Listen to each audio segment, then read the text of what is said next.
السلام عليكم والصلاة والسلام على رسول الله. اليوم جبت لكم واحد القصة اللي فيها عبرة.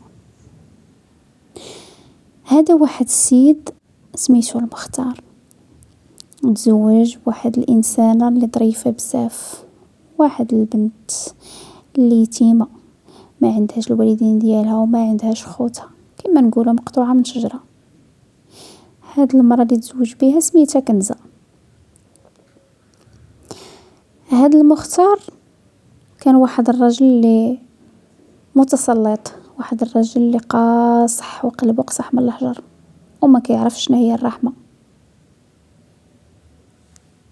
واحد الراجل اللي كان كل همه في الدنيا انه يكون عنده الولد وما كيبغيش ولد البنات، ولكن اللي ما عارفش هاد المختار هو انه الدنيا دوارة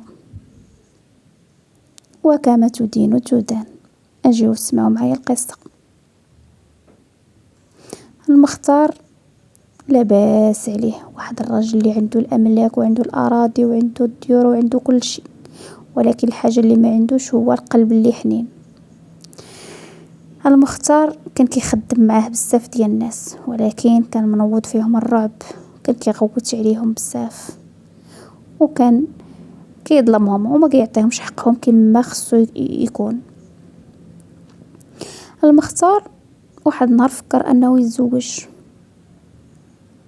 وتزوج فعلا، وتزوج بكنزة اللي هي واحد الانسانة بسيطة بزاف ويتيمة كما قلت لكم في الاول، وما عندها حتى شي حد في الدنيا من غير الله. تزوج المختار وكنزة، دازت واحد المدة وسمعها راها حاملة. قال لها الا ما ولدتيش ليا الولد ولدتي ليا البنت غادي نخرجك من الدار. كنزة فاش سمعت هاد الهضره اللي قال ليها المختار بحال لا صرفقها، وبقات كتفكر، كتقول كيفاش دابا انا الا ولدت الولد غيخليني وإلا ولدت البنت غيجري عليا؟ ما يمكنش، واش هاد الشيء انا كنتحكم فيه؟ هذاك الشيء ديال الله سبحانه وتعالى. وكتهضر مع المختار، كدير له العقل، كتقول له انا هاد الشيء ماشي انا اللي كنتحكم فيه، راه الله سبحانه وتعالى الا بغى لينا الولد راه غيرزقنا بالولد، وإلا بغى لينا البنت راه غيرزقنا بالبنت. وكتطلب الله وكتصلي وكتقول يا ربي ترزقني الولد باش تبقى مسكينه، حيت عارفه ما عندها فين تمشي، باش تبقى مع المختار واخا عارفه رجل ظالم وعارفه رجل اللي قاصح. قالت معليش، اللهم تولد الولد وتبقى بعدا معاه. دازت المدة ديال 9 شهور، ولدات لمياء. وشنو ولدات؟ ولدات بنية. البنية هي اللي ما كانش باغي المختار. المختار كان كيحلم انه يكون عنده الولد. فاش خرجت القابلة من عند كنزة سولها المختار شنو ولدات، ما جاوباتوش لانها عارفة القصة. دخل كيجري دفع الباب، لقى ان مراته ولدت بنية. صافي هنايا ما بقاش عارف شنو كيقول، صافي الشيطان لعب بيه وبقى كيقول الكنزة علاش ولدتي لي البنت وانا باغي الدري وادي. وبقى كيعذبها، بقى كيخرج كنزة انه وصلت به حتى انه كيدير لها بحال الحمار، وكتدور في ديك الطاحونه كطحن داكشي ديال الحبوب ولا المهم داكشي ديال القمح وداكشي اللي كيطحنوه بالطاحونه كطحنو، وكيطحنوا الحمار كطحنوا كنزة مسكينه هكذاك. البنت ديالها الكبيره بدات كتشوف فيها وكتبكي وما لاقيه لها جهد. دازت واحد المده، عاوتاني حملات كنزة المره الجاوجه، وبدات كدير قيام الليل على داكشي اللي داز عليها مع المختار في البنت الاولى. دازت 9 شهور ديالها وعاوتاني رزق ربي بنيتها الثانيه. البنت الاولى ديالها كانت سماتها امال، والبنت الثانيه سميتها لمياء. كنزة تفاجأت بانها ولدت بنيتها وبقات كتبكي وكتفكر وعارفه شنو تبعها مع المختار، عارفه راجلها كيفاش داير. المختار بقى كيفكر شنو ندير وانا ما باغيش البنات وانا باغي الدراري وباغي الولد اللي يحمل سميتي والولد اللي يشد الاملاك ديالي، والولد اللي يكون سند ليا في هاد الدنيا، واللي ما عارفش هو انه البنت يمكن تخرج لي حسن من الدري.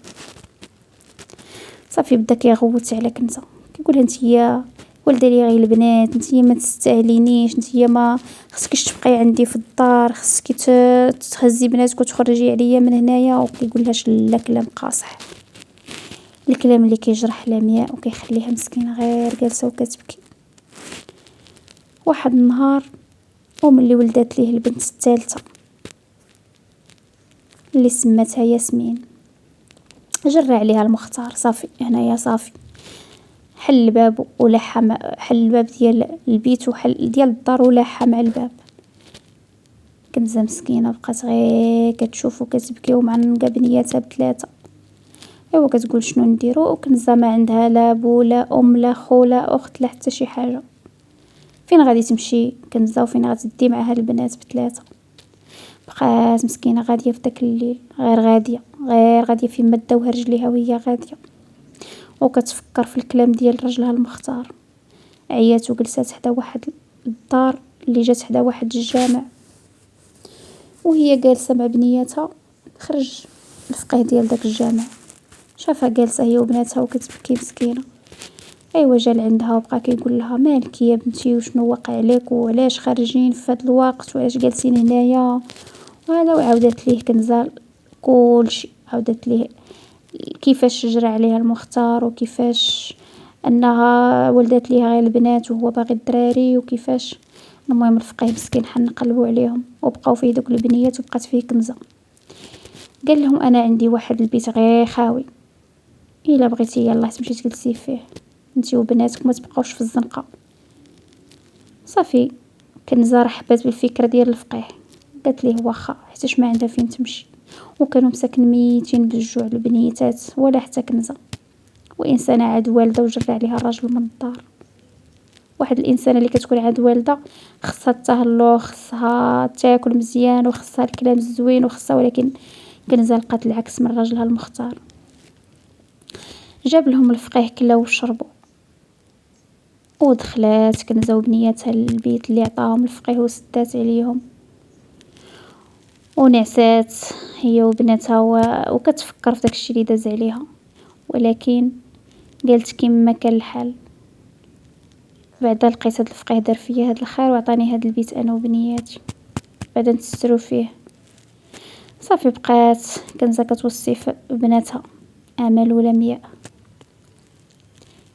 صافي كتقول لهم خصكم تكونوا قويات، خصكم تعولوا على راسكم، خصنا نكونوا يد وحده، خصكم تكونوا معايا، خصكم. صافي امل كبرات ومشات كتقرا على مدينه اخرى برا ديال المدينه اللي ساكنين هما فيها. بالنسبه للمياء كانت عندها هوايه انها كدير الطرز وكدير داكشي ديال الاخر، الادوات ديال الفخار وداكشي كدير تنقش عليهم. ومشات كتقلب على خدمه، ما لقاتش خدمه من غير انها تخدم مع واحد السيده في مخبازه تعاونها، على ما تلقى شي خدمه اخرى في داكشي اللي كتقن. لا صافي البنت الصغيره ياسمين كتبقى في الدار، كترتب لهم الدار هذا. والام كتخرج خدامه في الديور كتجيب لهم ما ياكلوا. المختار تزوج ودار العرس، وخصو قال لك سيدي باش المراه اللي تولد ليه الولد، وداروا وليمه كبيره وفعلا المختار زاد ليه الولد وفرح بيه، وما خلى ما دار وعرض على الناس كاملين ديال القبيله.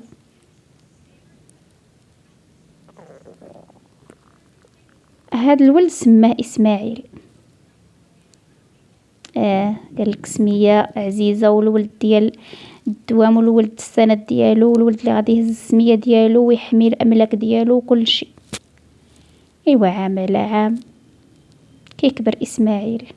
اما بناته الاخرين امل ولمياء وياسمين نساهم ونسى حتى مراته كنزه، ما كيسول فيهم لا واكلين لا شاربين لا جيعانين لا مغطيين لا والو، لا فين، وعارف انهم ما عندهاش فين غتمشي. اسماعيل ما عارفش الحكايه ديال اخواتاتو وديال مرت باه. صافي بدا كيتهلا فيه المختار واللي بغاها يشريها ليه، والعكس ديال البنات اللي كانوا عنده. هنا كبر اسماعيل كبر ولا واحد الشاب اللي مشاغب بزاف وظالم حتى هو، ولا اكثر من باه، ولا يعيب على الصغير والكبير وما كيحترمش الناس الكبار وكيغوت عليهم وكيضربهم، ولا واحد الشاب اللي طاغي بزاف. المختار كان ناوي فيه الخير زعما. هذه البنت الكبيره امال هنايا مشات كتقرا وتكمل القرايه ديالها باش تولي طبيبه. قرات امل وفعلا ولات طبيبه. والبنت الثانيه لمياء حتى هي قرات ولكن ما كملتش القرايه ديالها بحال امل. داز الوقت وكنزة كبروا ليها البنات تبارك الله وتوظفوا. امل ولات طبيبه ولمياء خدمات في داكشي اللي كانت كيعجبها ديال الفخار وديال الطرز وديال اي حاجه. المهم ودارت بلاصتها في السوق حتى هي ولات كتشري وتبيع ولات لاباس عليها. وكنزة فرحات بزاف بالبنات ديالها اللي ولاو عندهم واحد المكانه في المجتمع. هنا اسماعيل ولا كيمشي كيقول لباه خصك تعطيني الفلوس، وكيلعب القمر بيهم وكيضيع الرزق ديال باه اللي كان باه كيجمعو ملي وهو صغير. وكيمشي مع صحابو وكيخسر الفلوس كيزها مع صحابو القمر والخمر وكل شيء. ولا كيهدد باه كيقول له يا تعطيني الفلوس يا غادي نضربك يا غادي ندير لك. صافي هنايا المختار ولا كيشوف ولدو ولا وحش، ولدو ولا كيضربو ولا كيقول كيفاش انايا كنت باغي الولد ودابا الولد ها هو جا وكبر وصدق كيضربني. وكيتفكر داكشي اللي دار مع لمياء مع كنزة عفوا. هنا ولدو اسماعيل ولا كيبيع له في الاراضي ديالو وهو غير كيشوفو ما عنده ما لاقي ما يقول. ولا كيدوز قدام الناس دليل ولا كيدوز قدام الناس هو حاني الراس. هنايا امل شدات الدكتوره ديالها وكنزة فرحانه معاها وخواتاتها فرحانين كل شيء فرحان. واختهم حتى هي لمياء خدمت في داكشي اللي كتبغي. هنايا اسماعيل عايش الحياه الرغيده والسعيده وباه غير جالس وكيخمم وكيفكر وكيقول انا شنو درت لراسي. كنت عايش بخير مع كنزة مع البنات، ولكن انا اللي قلبت بغيت الولد ها هو الولد دابا جبتو وكبر وهو كيجري عليا. خرجوا اسماعيل من الدار وخلاه برا قدام الباب. بقى كيبكي المختار وكيقول كيتحسر. ولا واحد الرجل الشيباني وما قادينش يهزوه رجليه. صافي جلاس في الجنب ديال الدار وجلس غير كيخمم وكيفكر. ولاو الناس ديال القبيله كيشوفوا فيه واحد النظره اللي خايبه لانهم عارفين القصه لانه خرج كنزة وخرج البنات. بقى يدور ويدور ويدور المختار جابتو ما تجيبو القدره غير انه يجي حدا داك البيت اللي كانت فيه كنزة والبنات اللي عطاهم الفقيه.